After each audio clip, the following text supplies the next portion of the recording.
ये जानकर शौक मत होना कि अमेरिका ने अपने ही पैर पर कुल्हाड़ी मार के अपने ही पैर को ऐसे तोड़ लिया है, दुनिया का कोई भी डॉक्टर जोड़ नहीं सकता।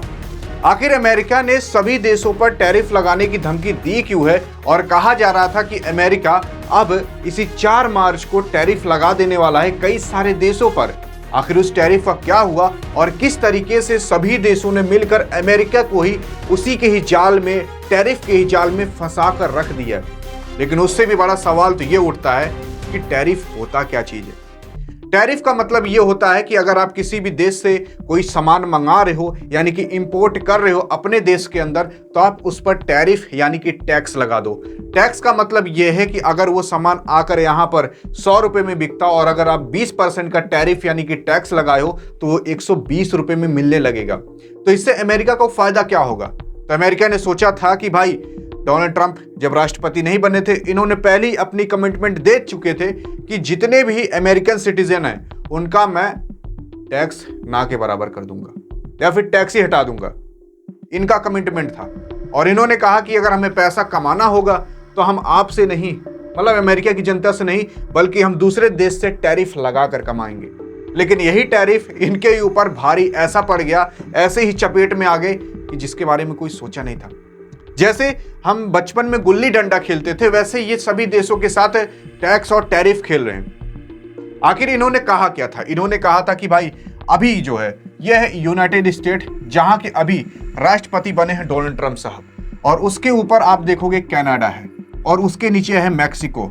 अब इसी के ऊपर, कनाडा के ऊपर इन्होंने कहा था दोनों के ऊपर 25% टैरिफ लगा देंगे। लेकिन ये टैरिफ लगाने वाले थे 4 से 5 फरवरी को, और इन्हीं के ही साथ साथ इन्होंने कहा था कि चाइना पर भी हम टैरिफ लगा देंगे 15%, 4 से 5 फरवरी तक। लेकिन वो 4 से 5 फरवरी को टैरिफ छोड़ो, क्या टैरिफ की बात भी तक नहीं उठ पाई थी। लेकिन इन्होंने कहा था कि अभी हम टैरिफ भले ही नहीं लगा रहे हैं 4 से 5 फरवरी को, हम आगे चलकर 4 से 5 मार्च को लगा देंगे। 1 महीने का इन्होंने इस चीज को डिले कर दिया था। कहा था कि हम 4 से 5 मार्च को लगा देंगे। 4 मार्च आता भी है और टैरिफ ये लगाते भी हैं। जैसे ही टैरिफ लगाते हैं, इन्होंने अपने ही पैर पर ऐसे कुल्हाड़ी मार ली जैसे कि भाई ये जान जाओ कि आप खुद ही जाकर कुएं में कूद गए। ऐसा कैसा हो गया? क्योंकि इन्होंने जब टैरिफ इनके ऊपर लगाया, मैक्सिको और कनाडा के ऊपर 25%, तो भाई इन दोनों देश ने वापस उल्टा यूएस के भी ऊपर टैरिफ लगा दिया। कहा कि भैया अगर तुम हमें धो रहे हो तो हम शांति से सुनेंगे तो है नहीं, हम भी आपको धो देंगे। तो उन्हीं धोने के चक्कर में यूएस यानी कि यूनाइटेड स्टेट भी फंस चुका है काफी बुरी तरीके से। जैसे ही यूएस ने इन दोनों के ऊपर टैरिफ लगाया था ना, उसी के ही 1 से 2 दिन बाद या फिर उसी ही दिन जो अमेरिका का स्टॉक मार्केट पूरी तरीके से क्रैश होने के कगार पर आ गया था। जैसे ही टैरिफ लगा, अमेरिका का जो डाउ जोन्स है भाई वो 1% तक गिर चुका था। अमेरिका का जो S&P 500 है, यानी कि अमेरिका की जो टॉप 500 कंपनियां हैं, वो भाई 2% तक गिरने वाली थी। इस हद तक मार्केट क्रैश होने लगा था बस एक छोटे से टैरिफ की वजह से। लेकिन दिमाग में सवाल तो बन रहा होगा ना कि भाई ऐसा क्या है टैरिफ के पीछे, और क्यों कहा जा रहा है कि टैरिफ अमेरिका के लिए और पूरी दुनिया के लिए काफी खतरनाक है। इसको गूढ़ा गणित जानने के लिए आपको समझना पड़ेगा इंपोर्ट और एक्सपोर्ट क्या होता है। देखो, इंपोर्ट का मतलब होता है अगर आप कोई भी दुनिया से किसी भी कोने से अपने देश के अंदर कोई सामान मंगाते हो तो उसे इंपोर्ट कहा जाता है, और अगर आप अपने देश से दूसरे देश में कोई सामान भेजते हो तो उसे एक्सपोर्ट कहा जाता है। अगर आप अपने घर के अंदर कुछ मंगा रहे हो तो इंपोर्ट हो रहा है, और घर से बाहर कुछ ले जा रहे हो तो एक्सपोर्ट हो रहा है। वही सेम चीज होता है देश के लेवल पर। जब देश से कुछ भेजते हो तो उसे एक्सपोर्ट कहा जाता है, और दूसरे देश से कुछ मंगाते हो तो इंपोर्ट कहा जाता है। अब ये जो अमेरिका है, अमेरिका के अंदर भाई इंपोर्ट ज्यादा होता है और एक्सपोर्ट कम होता है, क्योंकि अमेरिका ऐसा देश है, भले ही काफी बड़ा देश हो, लेकिन वो लोग प्रोड्यूस कम करते हैं लेकिन कंज्यूम ज्यादा करते हैं। यानी कि मान लो आप इतना चावल उगाए लेकिन खा इतना रहे हो। सिंपल सी बात यही होती है अमेरिका के अंदर। अमेरिका भले ही अमीर है अपने डॉलर करेंसी को लेकर, और भी क्या मतलब ये ट्रेड करके ज्यादा पैसे कमाते हैं, बाकी ये लोग प्रोड्यूस कम करते हैं लेकिन कंज्यूम बहुत ज्यादा कर लेते हैं। इसी चीज के लिए इनको भाई दूसरे देश से हर सामान मंगाना पड़ता है। जैसे साग सब्जी है, वहां प्रोड्यूस ही नहीं हो रही है तो उन्हें मंगाना पड़ेगा। यही सिंपल सी बात है, यानी कि उन्हें इंपोर्ट करना पड़ेगा। अब अगर ये इंपोर्ट ड्यूटी बढ़ा देते हैं कि भाई अगर कोई सामान आ रहा है उसके ऊपर टैक्स ज्यादा लगा देते हैं, तो ये अपने ही पैर पर कैसे कुल्हाड़ी मार लेंगे? अगर आप खुद दिमाग लगाओ, जैसे इन्होंने कहा था कि भाई जो कनाडा का है पोटाश, उसके ऊपर हम टैक्स बढ़ा चुके हैं, और उसी के ही साथ साथ इन्होंने कहा था कि भाई ये जितने भी ऑटोमोबाइल होती हैं, यानी कि कार के जो पार्ट्स होते हैं जो आते हैं दूसरे देश से, उनके ऊपर भी ये बढ़ा चुके थे टैरिफ, लेकिन कुछ देर बाद इसको कैंसिल करना पड़ा। अब ये कह रहे हैं कि अप्रैल में 2 से 4 अप्रैल को हम एक फाइनल डिसीजन लाएंगे, और जो हमने मैक्सिको और कनाडा के ऊपर टैक्स वापस से हटा लिया, टैरिफ हटा लिया, उस पर और टैरिफ ला देंगे और दुनिया पे जो रेसिप्रोकल टैरिफ कुल चला देंगे। इसका मतलब क्या है?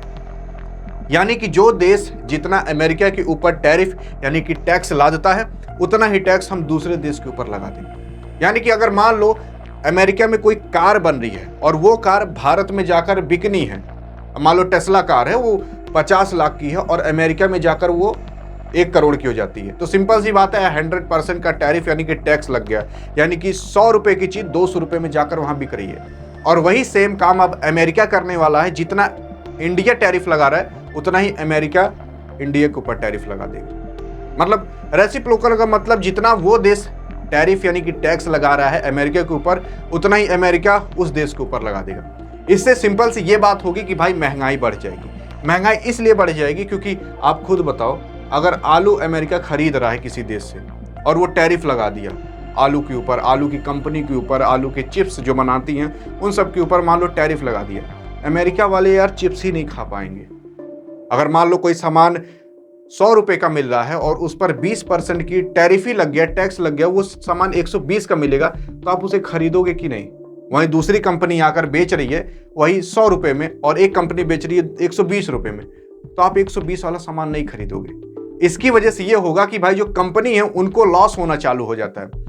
अब ये सोच रहे हैं कि अगर कोई बाहरी देश आकर अमेरिका में नहीं बेच पाएगा, तो ये काम होगा कि भाई अमेरिका के ही सामान लोग खरीदेंगे, क्योंकि जो बाहर से सामान आ रहा है वो तो लोग खरीदेंगे नहीं, क्योंकि उस पर टैरिफ लग जा रहा है तो महंगा हो जा रहा है। तो अमेरिका में ही जो बन रहा है उसी को लोग खरीदेंगे। लेकिन उससे पहले मैंने आपको बता दिया कि जो अमेरिका है भाई, वो अमेरिका प्रोड्यूस कम करता है लेकिन कंज्यूम ज़्यादा करता है। अब आप बताओ, आलू इतना सा है, खाने वाले इतने हैं, तो सिंपल सी बात है आलू का दाम बढ़ जाएगा वहाँ पर। इसी सब को लेते हुए वहाँ के इकोनॉमिस्ट भी बताते हैं कि अगर इस तरीके से अगर आप करते हो तो वहाँ का जो महंगाई दर है वो काफ़ी हद तक बढ़ने वाला है। और इन्हीं सबको चलते हुए भाई जब डोनाल्ड ट्रंप साहब बने थे राष्ट्रपति ना, तो ये आप देखोगे डॉलर का ग्राफ है, डॉलर का ग्राफ किस तरीके से ऊपर जा रहा था। लेकिन जब ये छीछल इधर सारा करने लगते हैं तो उसके बाद देखो डॉलर का ग्राफ किस तरीके से नीचे जाने लगता है। डॉलर का दाम बढ़ने लगा था, डॉलर स्ट्रांग होने लगा था, लेकिन अब डॉलर वापस से वीक होने लगा। यही सब टैरिफ का खेला खेल रहे हैं हमारे डोनाल्ड ट्रंप साहब और हमारे इलॉन मस्क साहब, क्योंकि इन सब के पीछे का हाथ आप जानते ही होंगे, एक ही बंदे का है, इलॉन मस्क, जो कि दुनिया का सबसे अमीर आदमी है।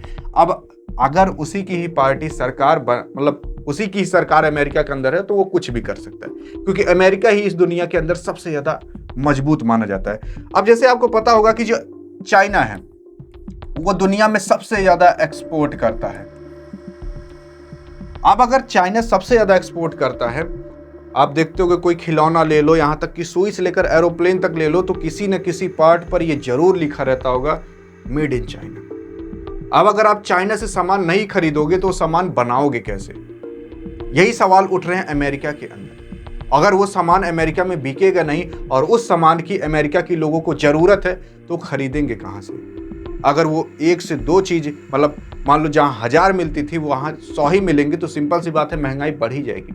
अब वहाँ अगर महंगाई बढ़ भी जाती है ना, तो इस हद तक बढ़ जाएगी जिसकी कोई लिमिट नहीं है, क्योंकि वहाँ अगर आप सोच रहे हो कि हम अपने ही लोगों से काम करवा कर वो सामान बनवा लें, तो ऐसा नहीं कर सकते आप, क्योंकि अमेरिका की जो लेबर कॉस्ट है ना वो भी इंडिया से बहुत ज़्यादा हाई है।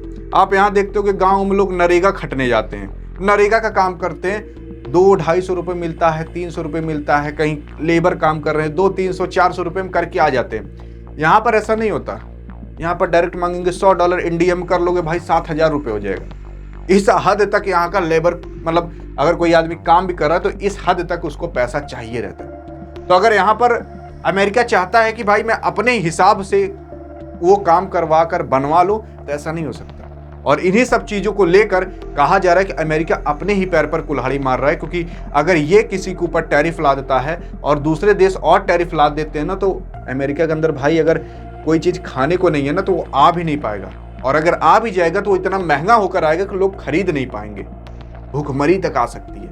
ये हाल होने वाला है अमेरिका का, और इन्हीं सब को लेकर अब सोचना पड़ रहा है हमारे डोनाल्ड ट्रंप साहब को। अब पहले नहीं सोचे तो अब सोचना पड़ेगा। बाकी आपको क्या लगता है कि अब आगे चल के स्टॉक मार्केट का क्या हाल होगा अगर इसी तरीके से अमेरिका बिहेव करता रहा? बताना जरूर।